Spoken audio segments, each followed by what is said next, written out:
विक्रम बोल रहा हूँ। अब आप क्यों फोन कर रहे हैं? अपने फैसले के बारे में क्या सोचा है यंग मास्टर? मैंने आपसे कितनी बार कहा है मेरा पीछा छोड़ दीजिए। मुझे बार बार फोन मत कीजिए। मैं नहीं चाहता कि कोई भी जाने कि मैं एक अमीरजादा हूं। ये बात सीक्रेट ही रहनी चाहिए।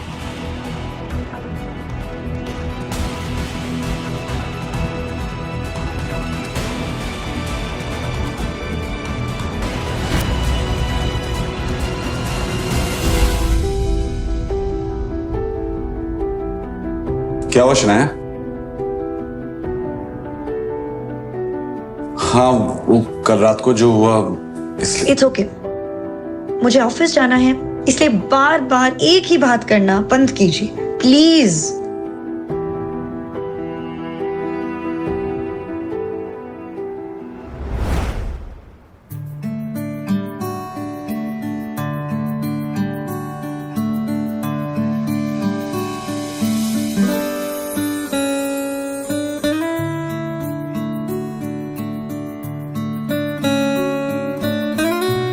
शनाया, आप ये शायद ऊपर भूल गई थी। लगा लीजिए वरना आपके सर में दर्द शुरू हो जाए। दोनों अपने मंजिल की तरफ निकल पड़े। वो मैं सोची थी कि क्यों ना मैं इस बाइक से ही चलूं, ट्रैफिक में आसानी हो जाएगी ना।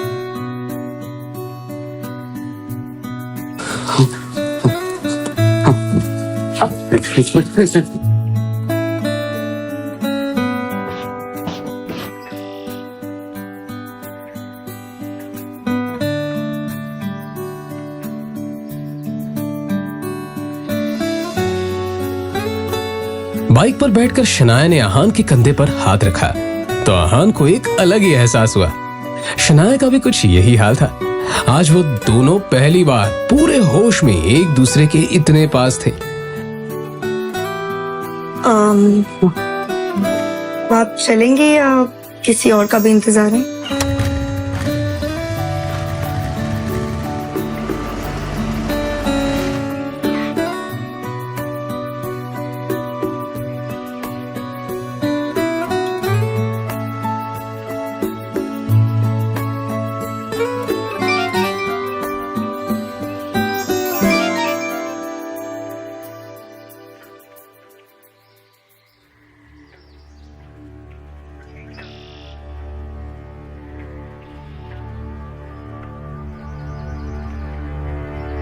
शनाया के पापा के एक्सीडेंट की खबर सुनकर आहान की भी वही हालत खराब हो गई, क्योंकि एक वही तो थे उनकी जिंदगी में जिन्होंने आहान पर हमेशा विश्वास किया था। शनाया बेटा, तुम्हारे पापा उन्हें आईसीयू में रखा है। आप चिंता मत कीजिए, सब ठीक हो जाएगा।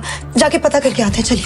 क्या बात है डॉक्टर, कैसी हालत है उनकी? जब उन्हें यहाँ लाया गया तो उनकी हालत बहुत खराब थी और अब उनकी हालत स्थिर है। फिर भी हम उन्हें निगरानी में रखे हुए हैं। फिलहाल उम्मीद है कि उनकी हालत में सुधार हो, पर कुछ और होने की आशंका से हम इनकार भी नहीं कर सकते।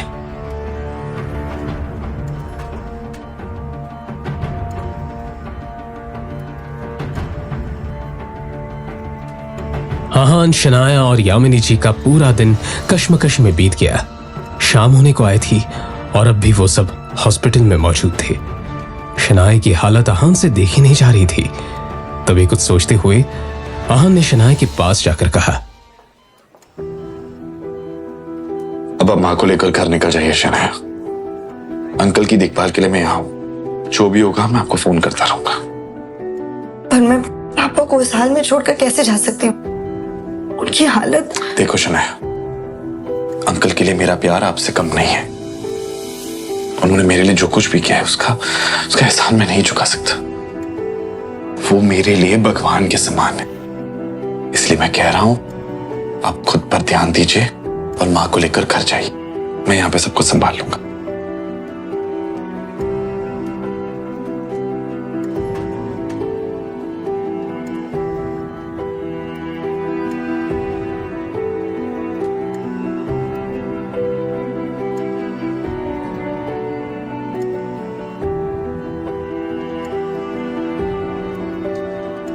कुछ ही देर में शनाया अपने कमरे पर और यामिनी जी अपने घर पर थी। उधर आहान अभी हॉस्पिटल में एक जगह बैठा हुआ था जब डॉक्टर ने उसके पास आकर कहा, देखिए मिस्टर शेखर की हालत अचानक ही बहुत ज्यादा बिगड़ती जा रही है। जल्दी उनका ऑपरेशन करना होगा। डॉक्टर आपने तो कहा था उनकी हालत स्थिर है, फिर अचानक क्या हो गया? इस बारे में हम कुछ भी ठीक से नहीं कह सकते, मगर उनका ऑपरेशन जल्दी नहीं किया गया तो उनकी जान को खतरा है। तो फिर डॉक्टर आपको किस बात का इंतजार है? आप ऑपरेशन शुरू कीजिए। ओके फाइन, मगर कुछ डॉक्यूमेंट्स हैं जो आपको भरने पड़ेंगे, और साथ ही जाकर बिल काउंटर पर आप जाकर 15 लाख जमा करा दीजिए। मैं ऑपरेशन की जाकर तैयारी करता हूँ। ओके? 15 लाख की बात सुनते ही आहान टेंशन में नजर आने लगा। उसने शनाया को कॉल करने के लिए फोन निकाला ही था कि तभी उसके सामने विक्रम खड़ा दिखाई दिया, जो आहान की तरफ देखकर मुस्कुरा रहा था। उसे देखते ही आहान के दिमाग में ढेर सारे डाउट्स आ गए और वो विक्रम के पास जाकर बोला, आप यहाँ पे क्या कर रहे हैं? वैसे शनाया पैसे का इंतजाम आसानी से कर लेगी, लेकिन आपने ये सोचा है यंग मास्टर कि ये सब अपने आप कैसे हो गया? यह एक्सीडेंट तुम्हारे पापा के कहने पर ही करवाया गया है। आपकी हिम्मत कैसे हुई ये करवाने की? आदित्य रायजादा की हिम्मत इतनी ज्यादा है कि उनके एक इशारे पर शेयर मार्केट हिल सकता है। ये तो एक मामूली सा एक्सीडेंट है। ये आपने सही नहीं किया और इसकी कीमत आपको चुकानी ही होगी। बस 15 लाख की तो कीमत है और मैं वो पूरी देने के लिए तैयार हूं।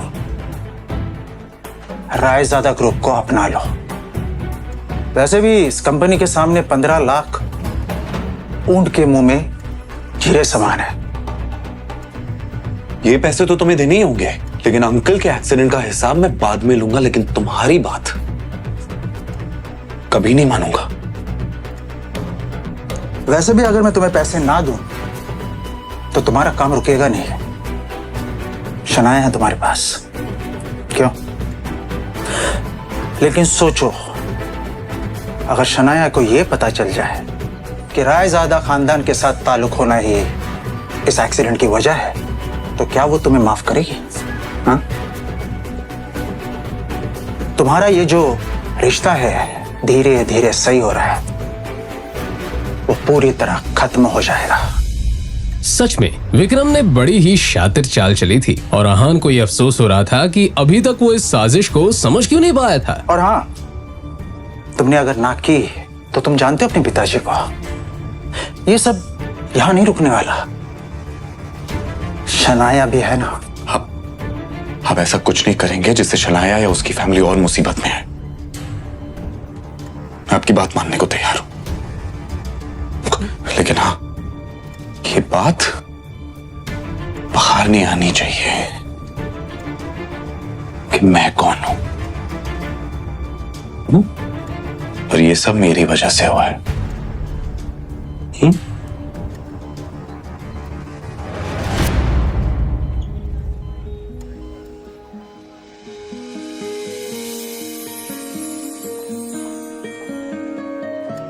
आहान ने शनाया को उसके पापा की हालत के बारे में बताया और फिर जरूरी फॉर्मेलिटीज पूरी करने के बाद उनका ऑपरेशन शुरू हो गया।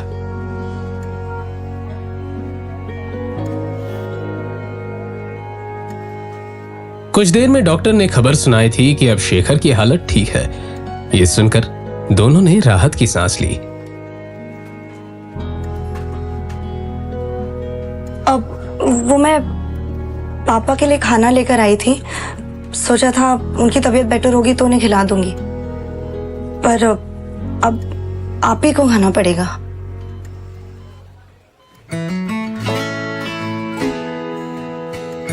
अब भिंडी की सब्जी है। आहान को सच में भूख लगी थी। उसने टिफिन खोला तो अंदर भिंडी की सब्जी रखी हुई थी जो आहान को बहुत पसंद थी। तभी उसे शनाया की बात याद आई कि उसने खाना पापा के लिए बनाया था, मगर उसके पापा शेखर को तो भिंडी से सख्त नफरत थी। मतलब साफ था कि शनाया ने ये खाना आहान के लिए बनाया था। पापा, मैंने क्या?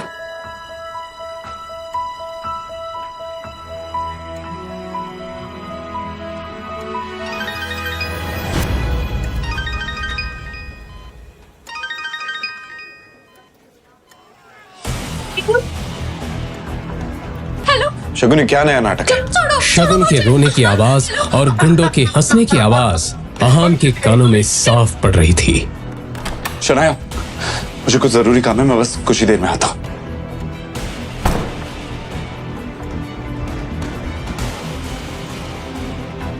जैसे ही अहान देव मल्होत्रा के क्लब में पहुंचा तो वहां कोई भी नहीं था। पूरा क्लब खाली था। उसे किसी साजिश की बू आ रही थी। धड़कते दिल से अहान थोड़ा और अंदर बढ़ा कि तभी पीछे से किसी ने हाथ में रुमाल लेकर उसके नाक को तेजी से दबा दिया।